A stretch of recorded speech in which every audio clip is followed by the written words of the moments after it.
La, grabe mga kaprabis oh. Tayo inandito sa gubat, tayo naghahanap ng bayoko. Pero ito po nakita natin din sa gubat. Ano ho kaya ari mga kaprabis? Tingnan nyo naman. Kakaiba yung hugis ng bato niya. Ayan oh.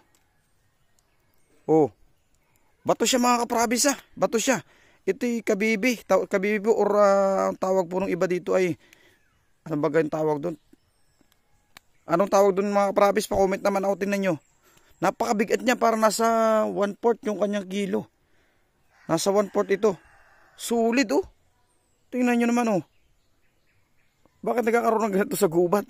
Naka-experience na rin ba kayo mga kaprabis ng ganito? Tingnan nyo naman oh. Sayang kung may laman sana, may pang-ulam na tayo. Isa bayoko, kaso gubat, magkakaroon ng ganito. Kasi sa dagat lang ito nakikita. Oh. Alam mga kaprabis. Ay ano kaya rin mga kaprabis? Oh. Ay kabibi eh. Oh, tingnan mo yung kanyang pinakang likodan. Oh, ayan oh. Oh.